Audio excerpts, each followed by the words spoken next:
Wow, ಏನ್ super ಆಗಿದೆ ಈ ಪಿಜನ್ಸ್ನ ನೋಡೋದಕ್ಕೆ. ನನ್ನ ಮೊಮ್ಮಗ ಅಂತೂ ಸಖತ್ ಎಂಜಾಯ್ ಮಾಡ್ತಾ ಇದ್ದಾನೆ. ಮತ್ತೆ ನಾವು ಈ ಪ್ಲೇಸ್ ನೋಡಬೇಕು ಅಂತಾನೆ ಬೆಳಗ್ಗೆನೆ 5:30ಗೆಲ್ಲ ಎದ್ದು ಮೈಸೂರಿಗೆ ಬಂದಿದ್ದೀವಿ ನೋಡಿ. ಈಗ ಮೈಸೂರಿಗಂತೂ ಬಂದಾಯಿತು. ಸರಿ, ಮೈಸೂರು ಬಂದಮೇಲೆ ಇಲ್ಲಿ ಯಾವ್ಯಾವ ಪ್ಲೇಸಸ್ ಚೆನ್ನಾಗಿದೆ ಅಂತ ನೋಡಬೇಕಲ್ವಾ. ಅದಕ್ಕೆ ಅಲ್ಲೇ ಪಕ್ಕದಲ್ಲಿರೋ ಕೋಟಿ ಶ್ರೀ ಆಂಜನೇಯ ಸ್ವಾಮಿ ಟೆಂಪಲ್ಗೆ ಫಸ್ಟ್ ವಿಸಿಟ್ ಮಾಡಿದ್ವಿ. ನಮ್ಮ ಜರ್ನಿಗೆ ಇದೊಂದು ಒಳ್ಳೆ ಸ್ಟಾರ್ಟ್ ಅಂತಾನೆ ನಾನು ಹೇಳ್ಬೋದು. ನೆಕ್ಸ್ಟ್ ನಾವು ಬಂದಿದ್ದು ಗುರು ಸ್ವೀಟ್ಸ್ಗೆ. ಗುರು ಸ್ವೀಟ್ಸ್ ಅವರೇ ಫಸ್ಟ್ ಮೈಸೂರು ಪಾಕ್ನ ಇಂಟ್ರೊಡ್ಯೂಸ್ ಮಾಡಿದ್ದು. ಮೈಸೂರು ಮಹಾರಾಜರಿಗೆ ಸ್ವೀಟ್ ತಿನ್ಬೇಕಂತ ಆಸೆ ಆಯ್ತಂತೆ. ಭಟ್ರು ಅವ್ರಿಗೆ ಸ್ವೀಟ್ ಮಾಡ್ಕೊಂಬಂದ್ ಕೊಟ್ರಂತೆ. ಸ್ವೀಟ್ ತಿಂದ್ ರಾಜರು ಅಂತ ಆ ಸ್ವೀಟ್ಗೆ ಮೈಸೂರು ಪಾಕ್ ಅಂತ ಹೆಸರು ಕೊಟ್ರಂತೆ. ಇದಾಗಿತ್ತು ಮೈಸೂರು ಪಾಕಿನ ಕತೆ. ಫ್ಯಾಮಿಲಿ ಫ್ರೆಂಡ್ಸ್ಗೆಲ್ಲ ಮೈಸೂರು ಪಾಕ್ ಪಾರ್ಸಲ್ ತಗೊಂಡು ಅಲ್ಲಿಂದ ನಾವು ಹೊರಟಿದ್ದು ಮೈಸೂರಿನ ಫೇಮಸ್ ಮೈಲಾರಿ ದೋಸೆ ಬ್ರೇಕ್ಫಾಸ್ಟ್ ಮಾಡೋದಕ್ಕೆ. ಇಲ್ಲಿ ಮುಂದೆ ಏನಾಗುತ್ತೆ ಅನ್ನೋದು ವಿಡಿಯೋದಲ್ಲಿದೆ, ನೀವು ನೋಡಿ. मैसूर पैलेस फेमस है, पैलेस भी देखो जो, और मसाला डोसा इधर उधर इधर भी फेमस है, और वो भी ये मैसूर पाक फेमस है, गुरु स्वीट ले लिए। हाँ, वो 3 चीज़, अभी 2 चीज़ सैंडलवुड चंदन और मैसूर का साड़ी बोले तो इधर गवर्नमेंट का फैक्ट्री में प्योर रहता है इधर। Thank you. पार्किंग से भी फ्री है। Thank you. बाय बोल अंकल, बाय बोल, बाय बोल अंकल। मैसूर सिल्क साड़ी लेती मग 15,000 का अभी जास्त.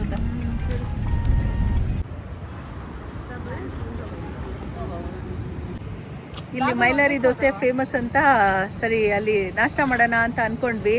ಇಲ್ಲಿ ಲೋಕಲ್ ಆಟೋ ಡ್ರೈವರ್ ಒಬ್ರು ಸಿಕ್ಕಿದ್ರು. ಅವ್ರು ಹೇಳಿದ್ರು ಫುಲ್ ಕ್ಯೂ ಅಂತ, ಇವತ್ತು ಸ್ಯಾಟರ್ಡೆ, ಇವತ್ತು 1 ಅವರ್ ಆಗುತ್ತೆ ಕ್ಯೂ ಅಂತ ಹೇಳಿದ್ರು. ಅದಕ್ಕೆ ಬೇಡ ಅಂತ ಇಲ್ಲಿ ಮೈಸೂರು ಹೋಟೆಲ್ ಕಾಂಪ್ಲೆಕ್ಸ್ ಅಂತ ಬಂದಿದ್ದೀವಿ. ಇಲ್ಲಿ ನಮ್ಮ ಕಾರ್ ಪಾರ್ಕ್ ಮಾಡೋಕ್ಕೂ ಈಸಿ ಆಗುತ್ತೆ ಅಂತ. ಇಲ್ಲೂ ಮಸಾಲೆ ದೋಸೆ ಚೆನ್ನಾಗಿದೆ ಅಂತೆ.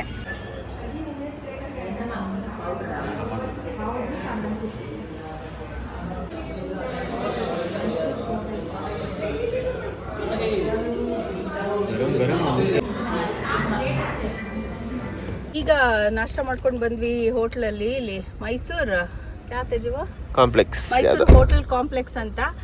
ಅವರು ಇಲ್ಲಿ ತುಂಬ ದೊಡ್ಡ ಸ್ಕ್ಯಾಮ್ ನಡೀತಾ ಇದೆ. ಆ ಆಟೋ ಅವರು ತುಂಬ ಸ್ವೀಟಾಗಿ ಮಾತಾಡಿದ್ರು.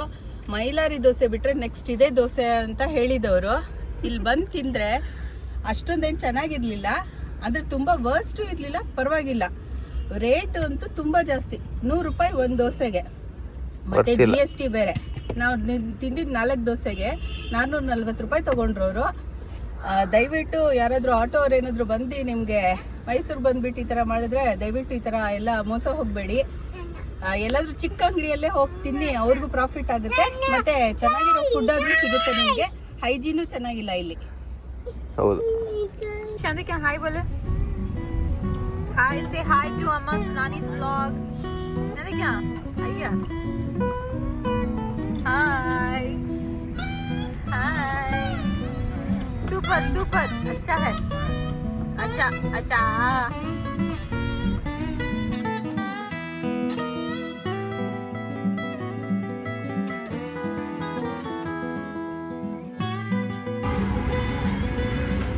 ನೆಕ್ಸ್ಟ್ ಇವಾಗ ನಾವು ಕಾರಂಜಿ ನೇಚರ್ ಪಾರ್ಕ್ಗೆ ಬಂದಿದ್ದೀವಿ. ಇಲ್ಲಿ ಏನಿದೆ ಅಂತ ನೋಡಿ ಎಕ್ಸ್ಪ್ಲೋರ್ ಮಾಡೋಣ.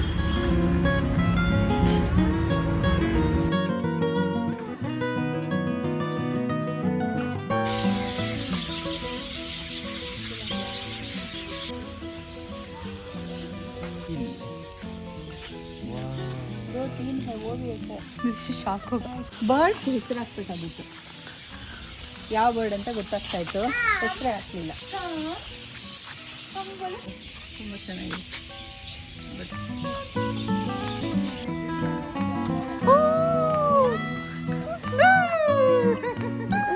Very good. Good boy. Come sit.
ಕಡೆ.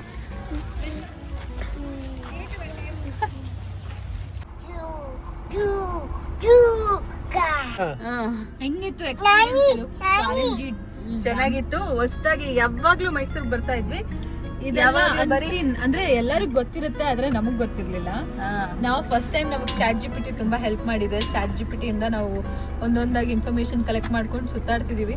ನೀವು ಏನಾದ್ರೂ ಫಸ್ಟ್ ಟೈಮ್ ಟ್ರಾವೆಲ್ ಮಾಡ್ತಾ ಇದ್ರೆ ChatGPT ಯೂಸ್ ಮಾಡಿ, ನಿಮಗೆ ತುಂಬಾ ಐಡಿಯಾಸ್ ಸಿಗುತ್ತೆ. ಅರ್ಥ ಆಯ್ತು ಅನ್ಸುತ್ತೆ. ಸೊ ಹೆಂಗಿತ್ತು ಕಾರಂಜಿ ಲೇಕ್? ತುಂಬಾ ಚೆನ್ನಾಗಿತ್ತು. ಯಾವಾಗ್ಲೂ ಮೈಸೂರಿಗೆ ಬಂದ್ರೆ ನಾವು ಬರೀ ದೇವಸ್ಥಾನ ಅಂತ ಹೋಗ್ಬಿಟ್ಟು ಮನೆಗೆ ಹೊಟ್ಟೋಗ್ತಾ ಇದ್ವಿ. ಈ ತರ ಪ್ಲೇಸಸ್ ಎಲ್ಲ ನಾವು ಹೋಗ್ಲೇ ಇಲ್ಲ. ಬೋಟಿಂಗ್ ಎಕ್ಸ್ಪೀರಿಯನ್ಸ್ ಚೆನ್ನಾಗಿದೆ, ಆದ್ರೆ ತುಂಬಾ ದೂರ ಹೋಗಕ್ ಬಿಡಲ್ಲ. 60 rupees ಇಸ್ ಫೈನ್, ಆದ್ರೆ ಸ್ವಲ್ಪ ದೂರ ಹೋಗಕ್ ಬಿಟ್ಟಿದ್ರೆ ಇನ್ನೂ ಚೆನ್ನಾಗಿರ್ತಿತ್ತು. 10 minutes ಅಂದ್ರೆ ಎಲ್ಲಾದ್ರೂ ಕಾಫಿ ಕುಡಿಯಕ್ ಹೋಗೋಣ. ತುಂಬಾ ಕಾಫಿ ಕುಡಿಬೇಕು ಅನ್ನಿಸ್ತಿದೆ ನಮ್ಗೆ. ಅಲ್ಲಿ ದೋಸೆ ತಿಂದಿದ್ದು ಆಯ್ತು, ಇವಾಗ ದೋಸೆದ್ ಮಾತಾಡೋದು ಬೇಡ, ಯಾಕಂದ್ರೆ ಆಲ್ರೆಡಿ ಒಂದು ರಾಂಗ್ ಎಕ್ಸ್ಪೀರಿಯನ್ಸ್ ಆಗಿದೆ. ಹೆಂಗಂತ ಅದೇ ಯೋಚನೆ ಮಾಡ್ಕೊಂಡಿದ್ರೆ ಸರಿ ಹೋಗಲ್ಲ. ನಾವ್ ಇವಾಗ ಎಲ್ಲಾದ್ರೂ ಒಂದ್ ಕಡೆ ಚೆನ್ನಾಗಿರೋ ಸ್ಟ್ರಾಂಗ್ ಕಾಫಿ ಕುಡಿಬೇಕು ಅನ್ನಿಸ್ತಿದೆ. ಸೊ ಎಲ್ಲಿ ಹೋಗ್ತೀವಿ ನೋಡೋಣ. ನೆಕ್ಸ್ಟ್ ಅಲ್ಲಿಂದ ಕಾಫಿ ಕುಡಿಯೋಣ ಅಂತ ಉಡುಪಿ ಹೋಟೆಲ್ಗೆ ಹೋದ್ವಿ. ಅದ್ರ ಪಕ್ಕನೇ ರಾಯಲ್ ಮಾರ್ಟ್ ಇತ್ತು. ಸರಿ ಒಂದು ಸ್ವಲ್ಪ ಸ್ನ್ಯಾಕ್ಸ್ ತೊಗೊಳ್ಳೋಣ ಅಂತ ಸ್ನ್ಯಾಕ್ಸು ಮತ್ತು ಕೂಲ್ ಡ್ರಿಂಕ್ಸ್ ಎಲ್ಲ ತಗೊಂಡು ನೆಕ್ಸ್ಟ್ ಕಾಫಿ ಕುಡಿಯೋಕ್ಕೆ ಹೋದ್ವಿ.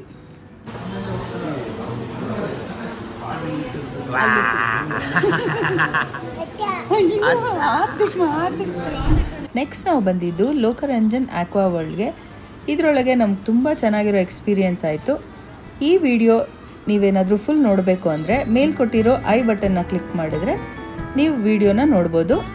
ಮತ್ತು ವಿಡಿಯೋ ನೋಡಿ ಎಂಜಾಯ್ ಮಾಡಿ.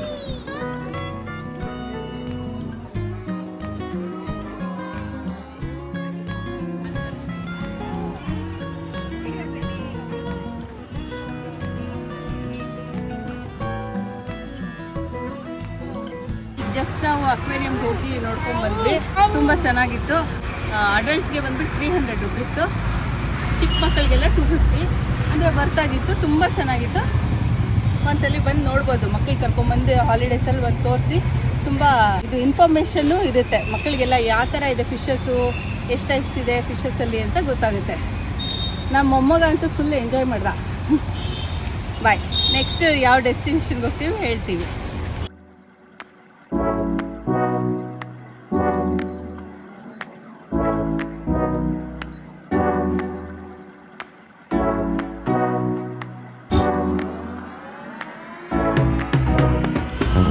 ರೈಲ್ವೆ ಮ್ಯೂಸಿಯಂ ಬಂದಿದ್ದೀವಿ. ಇಲ್ಲಿ ಆಗಿದೆ ನೋಡೋಣ.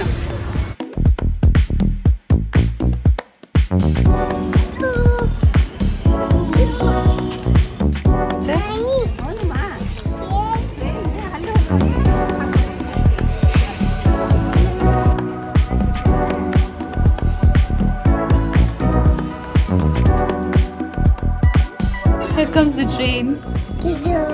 Here comes the train. Here comes the train. Here comes the train. Here comes the train.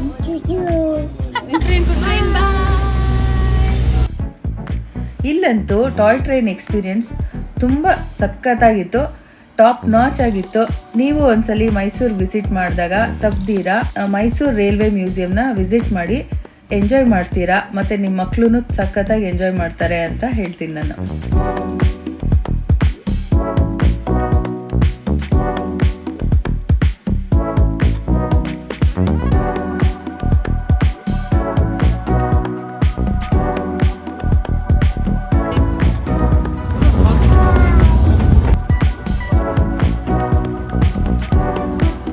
Experience train ತುಂಬ ಚೆನ್ನಾಗಿತ್ತು. ಇವತ್ತೆಲ್ಲ ಮಕ್ಕಳಿಗೆ ಆಡೋದೆಲ್ಲ ನಾವು ಆಡಿದ್ದೀವಿ. ಎಕ್ಸ್ಪೀರಿಯನ್ಸ್ ತುಂಬ ಚೆನ್ನಾಗಿತ್ತು. ಇದೆಲ್ಲ ಬಂದ್ಬಿಟ್ಟು ತುಂಬ ಹಳೇ ಕಾಲದಲ್ಲಿ ಇತ್ತಲ್ವ ಟ್ರೈನ್ಸು. ಇವಾಗ ನಾವು ಫಿಲಿಮ್ಸಲ್ಲೆಲ್ಲ ನೋಡ್ತಾ ಇದ್ವಿ ನೋಡಿ, ಈ ಬ್ರಿಟಿಷರ್ಸ್ದೆಲ್ಲ ತೋರಿಸ್ತಾರಲ್ವ, ಆ ಥರ ಟ್ರೈನ್ಸ್ ಇದೆಲ್ಲ. ಅದೆಲ್ಲ ಒಂದು ಸ್ವಲ್ಪ ಬೋಗಿಗಳು ಆ ಥರ ಎಲ್ಲ ಇಟ್ಟಿದ್ದಾರೆ. ಮತ್ತು ಹಳೆ ಕಾಲದ ಇಂಜಿನ್ನು ಇದೆಲ್ಲ ನಾವು ಟಿ ವಿಯಲ್ಲೇ ನೋಡ್ತಾ ಇದ್ವಿ, ಈ ಫಿಲಿಮ್ಸಲ್ಲೆಲ್ಲ ತೋರಿಸಿದಾಗ. ಅದು ಕಣ್ಮುಂದೆನೇ ನೋಡಿದ್ರೆ ತುಂಬ ಚೆನ್ನಾಗಿದೆ ಅದೆಲ್ಲ ನೋಡೋದಕ್ಕೆ. ಅಲ್ಲೆಲ್ಲ ಎಷ್ಟು ವೆರೈಟೀಸ್ ಆಫ್ ಟ್ರೈನ್ ಇದೆ ಈ ವರ್ಲ್ಡಲ್ಲಿ ಅನ್ನೋ ಇನ್ಫಾರ್ಮೇಷನ್ ಎಲ್ಲ ನಮ್ಗೆ ಗೊತ್ತಾಗುತ್ತೆ. ಮತ್ತು ಮಸ್ಟ್ ವಿಸಿಟ್ ಪ್ಲೇಸ್ ಅಂತಲೇ ಹೇಳ್ತೀನಿ. ಒಂದ್ಸಲಿ ಹೋಗಿ ಎಲ್ಲರೂ ವಿಸಿಟ್ ಮಾಡಿ.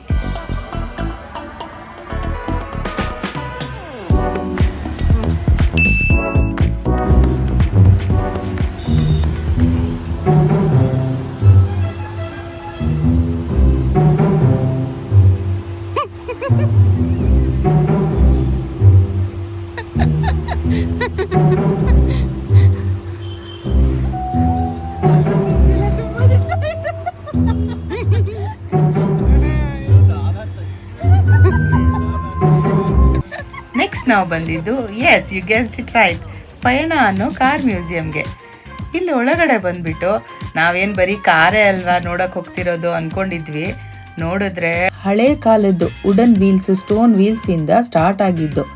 ಅಲ್ಲಿಂದ ಬುಲ್ಲಕಾಟು, ಎತ್ತಿನ ಗಾಡಿ, ಮತ್ತು ನಮ್ಮ ಮಹಾತ್ಮ ಗಾಂಧಿಯವರು ಪಾಂಡಿಚೇರಿಯಲ್ಲಿ ಯೂಸ್ ಮಾಡಿದ್ದು ಕಾರ್ ಅಲ್ಲಿ ಡಿಸ್ಪ್ಲೇಯಲ್ಲಿತ್ತು.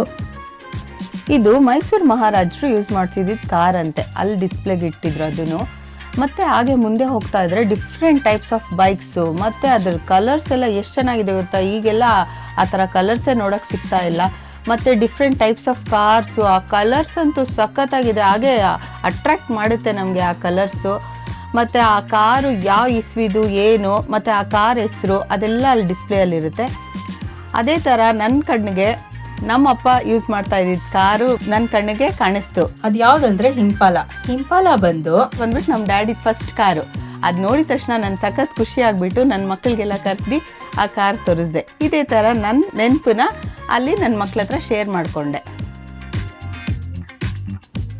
ಇಲ್ಲಿ ನೋಡಿ, ನಮ್ಮ ಗಾಡಿನೂ ಇಲ್ಲೇ ಬಂದು ನಿಂತ್ಕೊಂಡ್ಬಿಟ್ಟಿದೆ. ನಮ್ಮ ಹಸ್ಬೆಂಡ್ ಫಸ್ಟ್ ಗಾಡಿ ಚೇತಕ್, ಬಜಾಜ್ ಚೇತಕ್. ಅದರಲ್ಲಿ ಎಷ್ಟು ನಮಗೆ ಮೆಮೊರೀಸ್ ಇದೆ ಅಂತ ಹೇಳೋಕ್ಕಾಗೋದಿಲ್ಲ. ಅದು ನೋಡಿದ ತಕ್ಷಣ ಹಳೆ ಕಾಲದೆಲ್ಲ ಜ್ಞಾಪಕ ಬಂದುಬಿಡ್ತು ನನಗೆ. ನಮ್ಮ 800 ಬಂದಿಲ್ಲಿ ನಿಂತ್ಕೊಂಡ್ಬಿಟ್ಟಿದೆ. ಅಟ್ ಲಾಸ್ಟ್ ನಾನು ಹೇಳೋದೇನೆಂದರೆ, ನೀವು ನಿಮ್ಮ ಕಣ್ಣಾರ ಬಂದು ಈ ಪ್ಲೇಸಸ್ ಎಲ್ಲ ನೋಡಿದ್ರೆ 100% ಎಂಜಾಯ್ ಮಾಡ್ತೀರಾ ಅಂತ ನಾನು ಈ ವಿಡಿಯೋ ಮುಖಾಂತರ ಹೇಳ್ತೀನಿ. ಮತ್ತು ಇದಾಗಿತ್ತು ನಮ್ಮ half day trip Bangalore to Mysuru. Okay friends, ನಿಮ್ಗೆ ಈ ಶಾರ್ಟ್ ವಿಡಿಯೋ ಇಷ್ಟ ಆಗಿದ್ದರೆ ಒಂದು ಲೈಕ್ ಮಾಡಿ, ಶೇರ್ ಮಾಡಿ, ಮತ್ತು ನಿಮ್ಮ ವ್ಯಾಲ್ಯುಬಲ್ ಕಮೆಂಟ್ ಮಾಡಿ, ಮತ್ತು ನನ್ನ ಚಾನಲ್ನ ಸಬ್ಸ್ಕ್ರೈಬ್ ಮಾಡೋದನ್ನು ಮರಿಬೇಡಿ ಅಂತ ಹೇಳ್ತಾ, see you in next video. Bye.